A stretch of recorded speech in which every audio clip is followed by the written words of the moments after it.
Well, we have high stakes testing and AzMerit, and the reason why I have both of those is because we're going to explain a little bit of high stakes testing and what exactly that is. And so, Common Core right here is tied to high stakes testing. It has to be, and it's also imperative for the data collection that will be brought up later on. These are costs that have come up that districts are broke. They're looking at, having to do the infrastructure for it. They want it all online. And I'll tell you, as the board president for charter school, we don't have the money. We do not have the money. We do not believe that that is the best way to be able to improve education for our children. And it talks about tax increases. We've had some we don't want anymore.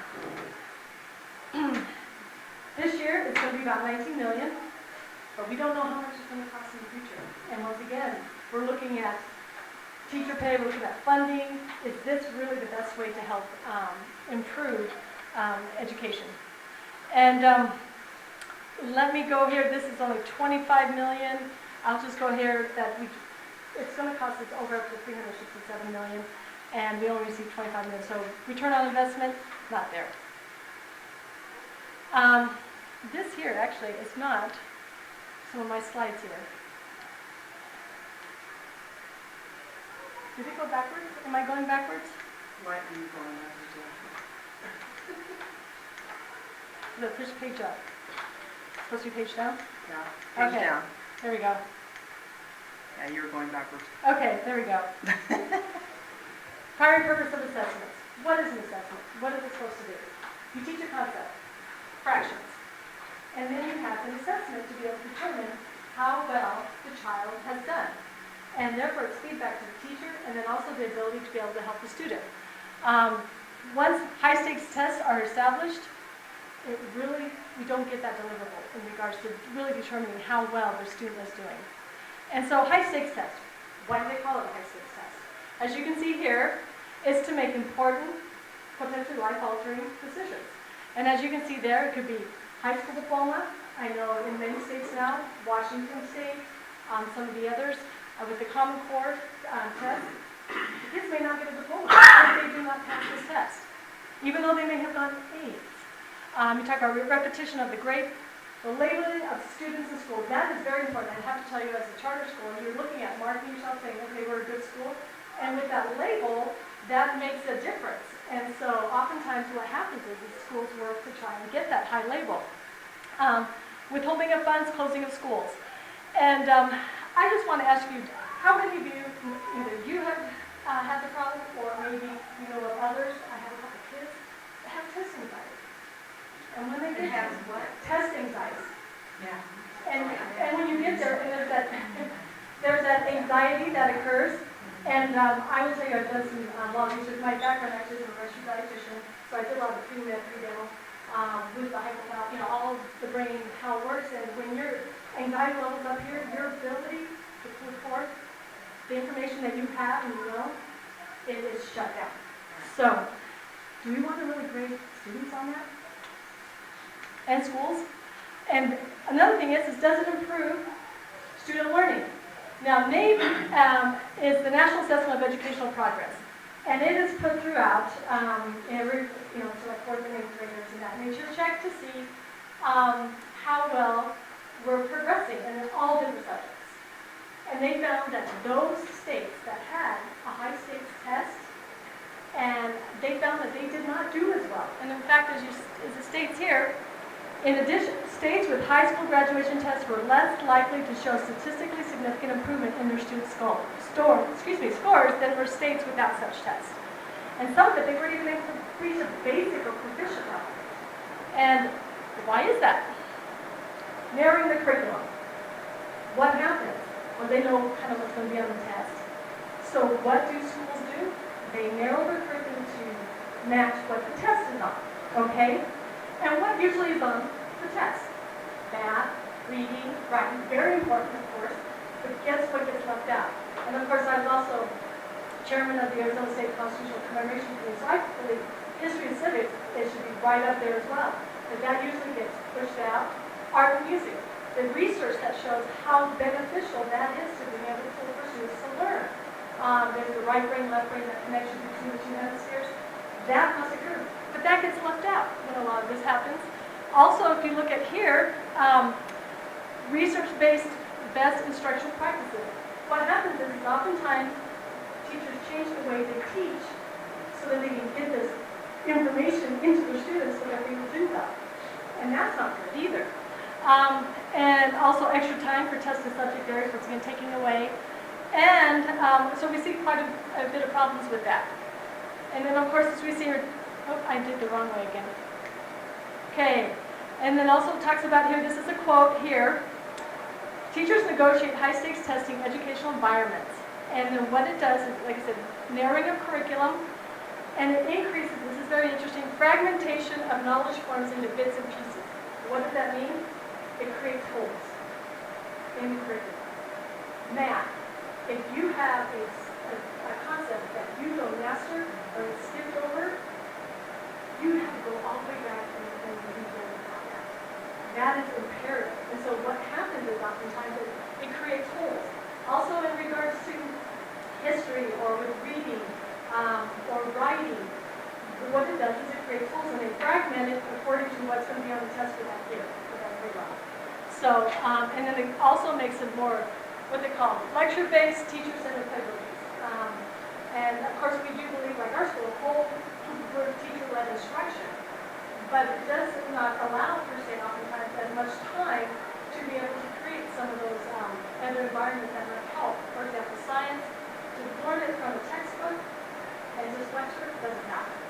It's got to be, lab-based in that. But once again, if that does not meet what it needs on the test, it's not going to happen. And this is something that's important. When the tests are aligned to the common standards, the curriculum will line up as well. When they say standards, just say, oh, you could choose your curriculum or whatever, but what happens is those standards, the test is going to kind of dictate what's going on with the standards, and therefore it changes the curriculum. So that's something that, that's an argument they make, but in reality that's not what's occurring.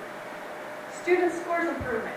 They'll say, oh, well, our scores are improving or whatever. Well, you can easily do that by just testing those areas where what's going to be on the test. And is that, once again, is that a good, well-rounded education? And also what's on the test, is that actually information that they really need to know? What is most important?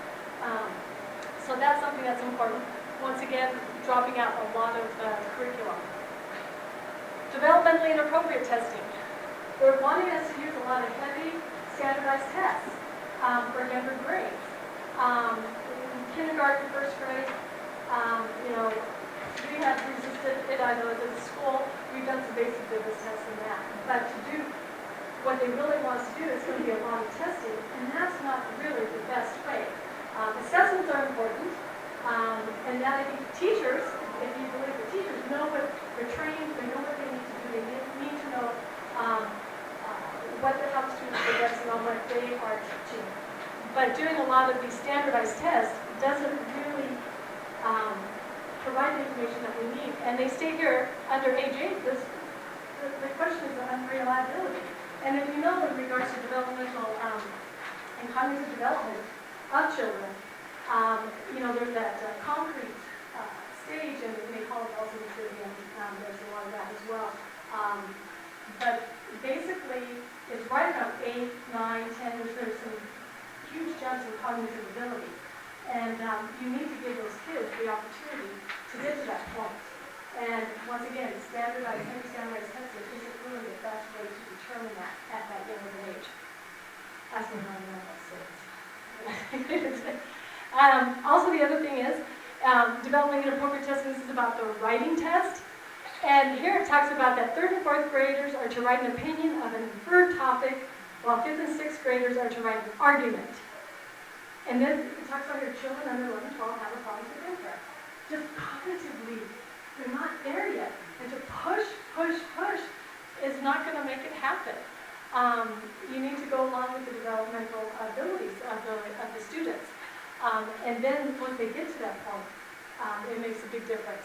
Also, the number of hours spent testing, 7 or more hours. That's about the amount that borders for the bar or whatever. I mean, it's sort of, that's a lot. I mean, I had to, mine was all day when I had to have my RD, my national exam. I spent a lot of time studying for that. Then the effects on students. It decreases student motivation. How am I going to do well? I will tell you, I talked with my sister. She is a teacher up there in Utah. Now, of course, the AzMerit and the SAGE test are the exact same. 4 minutes? Okay. And so, therefore, they see a huge problem with her students that she's trying to get to graduate, and they don't feel comfortable. And they feel like, I didn't do well. Why do I keep going? I can't do it. So, she's having real problems, and it's like, okay, I'll have a job, but I don't have to pay. So, what? So, that's happening there. Student motivation. That kind of goes along, and I'm going to skip because I'm running out of time here, but they just don't have the motivation to do it. Retention. Sometimes, you like to use a high stakes test for that, is a problem, and it doesn't necessarily prove good results. Testing bias.